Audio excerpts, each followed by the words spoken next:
I'm a sophomore right now in high school, and I've been attending Core Life for the past 4 years. I wasn't born in Pratt. I originally lived in Enid, Oklahoma, and my parents were happy, and it was fun. As a kid, I was a fast learner, making breakfast and everything by myself. Um, and my mom left for work every single day. My first moment where I got scared was when I was 3 years old. My mom left for work that morning. I watched her open the door and leave, and I left, she left, and I wanted to follow her. So I grabbed a chair, got up on it, unlocked the door, opened the door, and then walked out of the house. During this time, my dad was just asleep. He was just casually sleeping when I walked out the door and walked to the highway. And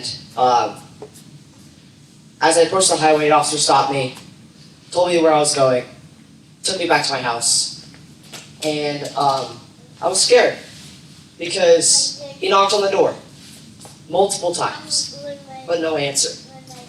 Nothing. My dad was fast asleep. I remember this day like it was yesterday. He looked at me in my eyes. He said, "I'm going to knock one more time. If nobody answers, I'm taking you to my car and we're leaving." He knocked one more time. No answer. He started walking me to his car. I was about to get in when my mom pulled up into the driveway. She ran to the officer saying, "What is going on? Why is an officer here?" And he explained the situation. And it was a scared moment for her too, because I was this close to be put in an adoption center. And that kind of always sticks with me. This close to not being able to be here. This close to being able not to be living in Pratt. But I learned that was just part of what was supposed to happen. Now, during middle school, I was a little depressed. I was a liar. I did anything I could to fit in. Then 7th grade rolled around, and my sister started going to youth corps, and she invited me to come to the final night. And I decided to go. I'm like, hey, might as well give youth corps a try. Let's see what happens. I went to the final night, got pizza, and I was like, oh, this is fun. I should go. My eighth grade year, I started coming any chance I got. And then winter camp came around, and it was my first real sense of family. Like, I remember one night, Deb gave her a message, and she asked anyone who wanted to come up and be prayed over. I remember walking up right over here, and I asked Joel, "Hey, can you pray for me?" And he did. But during that moment, I felt God's presence, and I felt Him put His hand on my shoulder.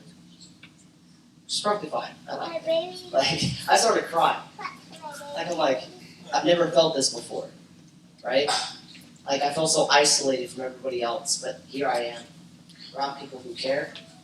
And summer camp rolled around. I was up here praying, and I was up at the summer camp altar praying, and God spoke to me. All He did was say my name. I asked Kyle, I was like, "Kyle, did anyone say my name while I was praying? Like, did anyone try and bother me?" He said, "No." I asked Deb, I asked Tony, I asked all the leaders, "Hey, did anyone come up to me while I was praying?" And they were like, "No." And I asked Kyle, I was like, "Hey, what happened?" He goes, "Oh, that was God speaking to you." I was like, "Oh, never thought that could happen." Because why would a person like me, who struggled through a lot, who's been in and out of being a good person, being a bad person, being a liar, being a good person, all this, to now he's wanting to be like, "Hey, I know you." And then that night, I prayed in the tent, without the leaders, of course. I was just in the tent by myself. He said 3 words to me. And he's sick with me to this day. That's what I follow by. I'm with you. That's what gets me through every day. Because no matter what happens, he's with me. No matter every situation, he's with me. The good and the bad, he's with me.